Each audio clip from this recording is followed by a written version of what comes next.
Welcome you all, this is the second lecture of economics. Economics के first lecture में हमने origin of economics को discuss किया था और साथ ही साथ ओवरव्यू लिया था माइक्रो एंड मैक्रो इकोनॉमिक्स का। इस लेक्चर में हम इकोनॉमी के सेक्टर को डिस्कस करेंगे।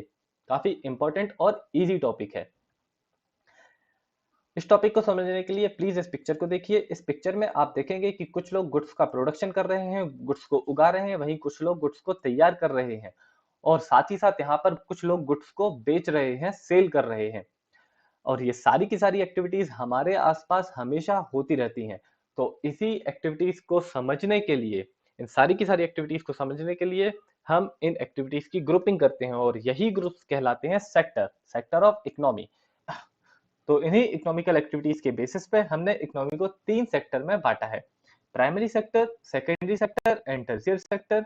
हम देखते हैं कि कुछ एक्टिविटीज ऐसी होती हैं जिसमें गुड्स को डायरेक्ट नेचुरल रिसोर्सेज का यूज करके प्राप्त किया जाता है, like cultivation of cotton, mining, milk production, and there are also some other example like agriculture, sericulture. Sericulture means cultivation of silk, animal husbandry, poultry, fishing, etc.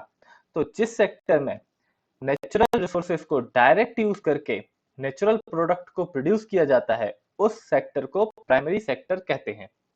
Y primary? Because it provide base to form all other product.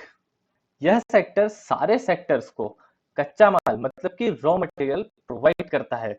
Since most of the natural product we are getting from agriculture, so this sector is also called as agriculture sector. Now moving on the secondary sector of economy, it cover activities in which natural products are changed into finished product. यहाँ पर हम natural product को change करते हैं finished product में with the help of factories and workshop. For example, यहाँ पे हम cotton को change करके बना देते हैं clothes, जो कि एक finished product है। यहाँ पर शुगर केन को यूज करके बना दिया हमने शुगर, गुड़, जो कि एक फिनिश्ड प्रोडक्ट है, और यहाँ पर आयरन को यूज करके हमने कार बना दी, एंड सो ऑन। बट इस रॉ मटेरियल और इस फिनिश्ड प्रोडक्ट के बीच में एक बहुत इंपॉर्टेंट चीज है जो है डिफरेंट इंडस्ट्रीज। तो इसलिए इस सेक्टर को इंडस्ट्रियल सेक्टर भी कहा जाता है। और इंडस्ट्रीज की इंपॉर्टेंसी को समझते हुए जवाहरलाल नेहरू ने बोला था, industries are the modern temple of India. Industries जो है वो भारत की आधुनिक मंदिर है।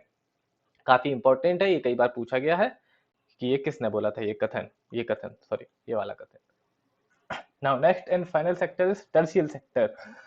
This sector is different from other two sector. यहाँ पर वो एक्टिविटीज कवर की जाती हैं जो प्राइमरी और सेकेंडरी सेक्टर को डेवलप करती हैं।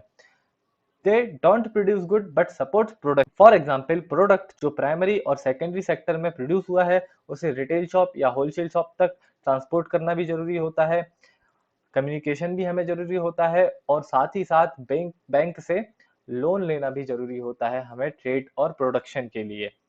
और ये जो एक्टिविटीज हैं, ट्रांसपोर्टेशन, कम्युनिकेशन और बैंकिंग, ये कहलाती हैं सर्विसेज, इसलिए इस सेक्टर को सर्विस सेक्टर भी कहा जाता है। There is some other example also like teacher, doctor, lawyer, buyer, internet software. ये सारे के सारे कोई गुड्स तो प्रोड्यूस नहीं करते पर हमको सर्विस देते हैं। There is also a list of example जहां से एग्जाम में क्वेश्चन पूछे जाते हैं। तो यहाँ पर हम इंडिया की इकोनॉमी में तीनों इकोनॉमी के सेक्टर के शेयर परसेंटेज को डिस्कस करेंगे ग्राफ के माध्यम से। हम ग्राफ से देख सकते हैं कि इंडिया की इकोनॉमी में जीडीपी में सबसे ज्यादा कंट्रीब्यूशन जो है वो है टर्शियल सेक्टर का, उससे कम इंडस्ट्रियल सेक्टर का, और सबसे कम कंट्रीब्यूशन है प्राइमरी सेक्टर का। वहीं दूसरी ओर यदि हम देखें कि टोटल एम्प्लॉयमेंट परसेंटेज का, तो सबसे ज्यादा जो एम्प्लॉयमेंट है यहाँ पे एग्रीकल्चर या प्राइमरी सेक्टर में मिलता है, उसके बाद सेकेंडरी सेक्टर में, और सबसे कम सर्विस सेक्टर में। अब इंडिया में देखा जाए तो सबसे ज्यादा लोग जो हैं, यहाँ से पता चल रहा है कि सबसे ज्यादा जो लोग हैं वो प्राइमरी सेक्टर में एम्प्लॉयड हैं, इसलिए इंडिया की इकोनॉमी जो है वो प्राइमरी बेस्ड या एग्रीकल्चर बेस्ड इकोनॉमी कही जाती है। वहीं दूसरी ओर चाइना जो है, चाइना इंडस्ट्रियल बेस्ड इकोनॉमी है, और यूएस जो है वो सर्विस बेस्ड इकोनॉमी है। यहाँ पे हमने जीडीपी टर्म का यूज किया है, तो हम यहाँ पे जान लेते हैं कि जीडीपी का मतलब क्या होता है। ओके, वैसे तो नेशनल इनकम वाले टॉपिक में हम जीडीपी को डिटेल में स्टडी करेंगे, बट यहाँ पे मोटे मोटे तौर पर ओवरव्यू ले लेते हैं कि जीडीपी क्या होती है।